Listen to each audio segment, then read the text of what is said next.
Hey Optimancers, Chris here. I have touched on this subject before, but the stealth and hiding rules in D&D are a mess. In other videos, I've talked about how this makes it difficult to determine if you need to check for surprise, or even whether a rogue is able to hide using their cunning action. And so I'll just recap what I brought up in previous videos. When I say the rules for stealth and hiding in D&D are a mess, it's partially because they're scattered all over the place in bits and pieces in the player's handbook, and those bits and pieces aren't even consistent with each other, and a lot of it just seems to be missing. Like, the Wood Elf's Mask of the Wild feature says they can attempt to hide even when they're only lightly obscured by foliage, heavy rain, falling snow, mist, and other natural phenomena. The Skulker feat says you can try to hide if you're lightly obscured. So, these rules seem to imply that the rules for hiding would say that a character must be heavily obscured in order to hide. And of course they don't, because that would be consistent and I wouldn't be talking about this. So they tell us that, quote, you can't hide from a creature that can see you clearly. So if you aren't obscured, you can be seen clearly, so you can't hide. But what if you add some obscurement? Wouldn't that mean they can't clearly see you anymore? Like, no obscurement, they can see you. Heavy obscurement, they can't see you. And light obscurement, they can see you, but not clearly. You would think that's what light obscurement is by definition. The rules actually don't define light obscurement, they provide some examples. They say dim light, patchy fog, and moderate foliage are examples of light obscurement. I would argue all of these examples are laying out situations where you can be seen, but not clearly. Should be good for hiding. But other rules seem to imply that heavy obscurement is needed for hiding. The invisible condition seems to imply that heavy obscurement is needed for hiding. And Skulker and Mask of the Wild seem to imply that normally light obscurement isn't enough. So the rules on hiding in D&D contradict the other rules that affect when you can hide. So in previous editions of D&D, you had the Thief class and Backstab. And eventually that evolved into the current Rogue class and Sneak Attack. But the way it worked was the Thief hid, then they could sneak up behind an enemy and make an attack that dealt extra damage with a backstab. We see this in video games all the time, where you sneakily position yourself behind an enemy and attack for increased effect. The problem is that in D&D 5th edition, there are no rules about your character's facing. Like, if you're here, you're not considered to be facing in any particular direction, and you have 360-degree vision. So when it comes to hiding, the solution apparently was that since you're never really behind anyone, instead you would need some other way to prevent them from seeing you in order to hide, like being invisible, or some kind of cover, or obscurement. But they were really wishy-washy about what that was. Instead, they just throw it on the DM here where they say, yeah, your DM will determine if you can hide or not. Though that really waters down features like Skulker, because if your DM determines that you can hide in the shadows of a dimly lit room, then this feat has a feature that doesn't do anything. And hide in shadows is actually what the hiding rules in D&D used to be called. You didn't try to hide, you tried to hide in shadows. But that brings us to the next problem. So your DM says you can hide behind this tree. Okay, but can I sneak up behind this guy or not? And if I was behind him in the first place, then why do I need the tree to hide? But okay, I go behind the tree and I successfully hide. Now, if I come out from behind the tree in order to sneak up behind him, even though there's no behind him technically, then can I stay hidden? And we get this mess here. In combat, most creatures stay alert for signs of danger all around. So if you come out of hiding and approach a creature, it usually sees you. However, under certain circumstances, the DM might allow you to stay hidden as you approach a creature that is distracted. That's it. That's what we're told. So, what if we're not in combat? Sounds like we can totally come out from behind a tree and stay hidden, then sneak up on this guy. But what if he's on watch or something? Like he's specifically keeping watch in this direction. Sorry, you're not in combat. Like, what does that have to do with anything? It's such a weird qualifier to put here. Like, if you want to keep it vague so the DM really decides, this qualifier shouldn't be here. Instead, you could list it as an example. So you could say, it's impossible to sneak up behind someone who's watching for danger. such as someone in combat or keeping watch or something. Then it says this thing about being distracted. Again, this seems to be a qualifier, not an example. So again, there's no just sneaking up behind someone. They need to be distracted by something else. And even then, maybe not, because the DM might allow it under certain circumstances. What circumstances? The distraction isn't the circumstances they're referring to here, because it's only allowed in certain circumstances if the creature is distracted. So we're not even given any guidance as to what those circumstances are. So the DM determines if you can hide, but you also need to not be seen clearly by the enemy, or maybe they need to not be able to see you at all. And then if you come out of hiding, you might be able to sneak up on someone if they're distracted, but you usually can't unless certain circumstances occur that the DM determines with no guidance from the rules. And that's all bad enough, but it is even worse than that. So let's say we're now in combat, and this guy can see us clearly. Then we move behind the tree. Well, they can't see us anymore, so we can hide. So we make our dexterity stealth check against their passive perception, and we succeed, so now we're hidden. But what does that mean exactly? Like, we're given these really unclear rules about when we can hide, and what happens if we come out of hiding. But what about while we're hiding? I mean, sure, this creature can't see us, but they couldn't see us already. We're behind the tree. So we didn't need a stealth check to not be seen. That was the condition in order to hide. So how is being hidden any different than not being seen? I mean, if we consider what hiding is, we would think it's more than just they can't see you. It would mean they don't know where we are. But how does that make any sense in this situation? They saw us, then they saw us move behind the tree, they didn't see us come out again, so where else would we be? So what's the difference between us hiding behind a tree and just being out of sight behind the tree? Well, I guess it's that we can make an attack against this creature with advantage. So we pop out from behind the tree and we shoot our bow or something. But because we're hidden, we get advantage. But we pop out, isn't that coming out from hiding? We're in combat, so this creature is considered alert to danger. They aren't distracted. They know we're behind the tree. So wouldn't we lose that advantage as soon as we pop out? And if not, then why wouldn't we get it if we weren't hidden, but just out of sight behind the tree? So generally, we just kind of figure it out for ourselves. Of course, the rogue can pop out and attack with advantage, because that's what rogues do. Can you sneak up behind somebody? Yeah, probably. They're probably facing in some direction, and unless they're actively looking around for signs of danger, then you could probably find a direction that they could be approached without being seen. I mean, maybe not if their back is to the wall or something. Can you sneak up to the door? Maybe, if nobody is specifically guarding or watching the door. So we kind of just make up the rules as we go along, and we stumble through. So now we get to the playtest, because obviously the designers know that the rules on hiding are a mess currently, so we've had some redesign of those rules. So here are the rules for hiding in the playtest.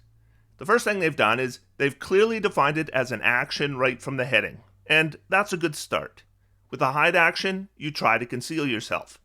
To do so stealthily, you must succeed on a DC 15 dexterity stealth check while you're heavily obscured or behind 3/4 cover or total cover, and you must be out of any visible enemy's line of sight. If you can see a creature, you can discern whether it can see you. On a successful check, you have the invisible condition. Make note of your check's total, which becomes the DC for a creature to find you with a wisdom perception check. The condition ends on you immediately after any of the following occurrences. You make a sound louder than a whisper. An enemy finds you. You make an attack roll, or you cast a spell with the verbal component. So I guess I should start by saying this is better than what we have in the 2014 Player's Handbook, but that is not saying much. And this rule already has a ton of players, including me, confused. So let's start right at the beginning. With the hide action, you try to conceal yourself. What does that mean?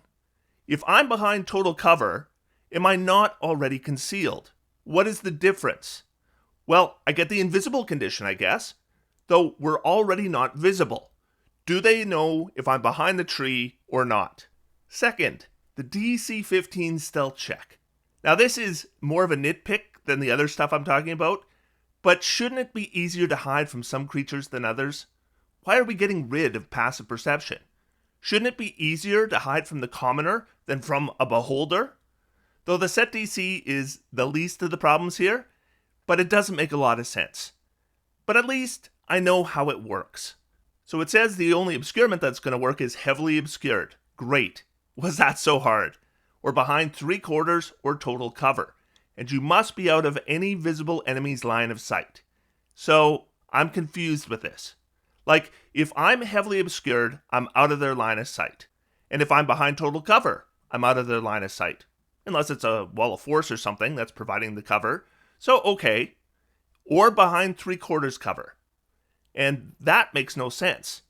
If 1/4 of my character is not behind cover, then I'm in the enemy's line of sight. So do they mean, well, you start out at 3/4 cover because you're mostly behind the tree, and then you hide by moving completely behind the tree? But if we do, then we're behind full cover. So how do I get 3/4 cover against this guy and be out of their line of sight? And what about this? You must be out of any visible enemy's line of sight. So if the enemy is invisible, then they're not visible, so I guess I'm good. Even the old hiding rules didn't have that weird interaction. But let's say we become successfully hidden. Now we have the invisible condition. So according to the condition, you aren't affected by any effect that requires its target to be seen. So awkward wording aside, sorry, what? So we are out of any visible enemy's line of sight, so we hide and we gain the invisible condition. Now the party wizard who is behind the tree with us, they can't cast haste on us because haste requires that they see us, and we just became invisible. Like, this does not say that you have the invisible condition in regards to the enemies you successfully hid from. It just gives you the condition. And here's where you're no longer invisible. If we make a sound louder than a whisper, if an enemy finds us, if we make an attack roll, or if we cast a spell with a verbal component. So if we're invisible, like just invisible, then why does an enemy have to find us? What about this poor wizard? Johnny, where are you? Johnny, I can't see you. I mean, clearly the hide action needs some work. But the first thing is, the invisible condition has to only apply to enemies. Then again, wouldn't that make it impossible to hide from someone who isn't your enemy?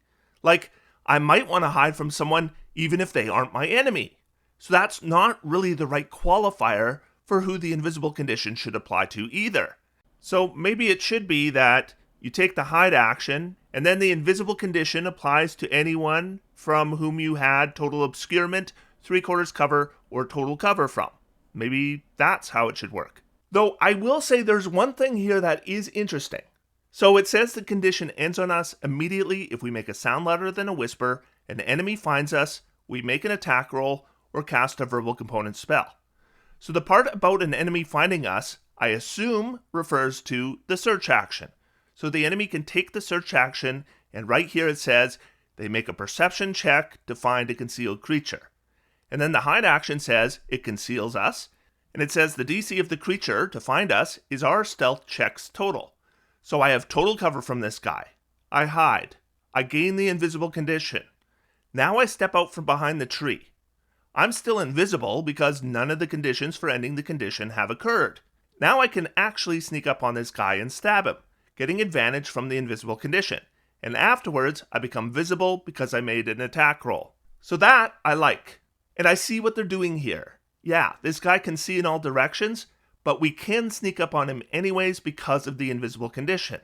It makes less sense than creatures having a field of vision, but it makes more sense than it being impossible to sneak up behind somebody at all. So I think I get what they're going for here. But this needs more work. Hiding from this guy shouldn't make me invisible to the wizard. You must be out of any visible enemy's line of sight, should probably not include the word visible, first of all, and it probably shouldn't include the word enemy, second of all.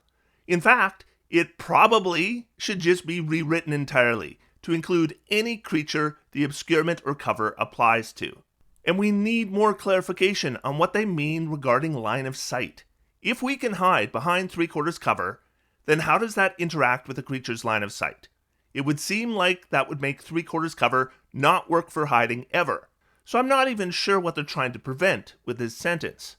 And let's say this guard had been told, make sure nobody comes in or out of this door. Then I hide from the guard, say back here.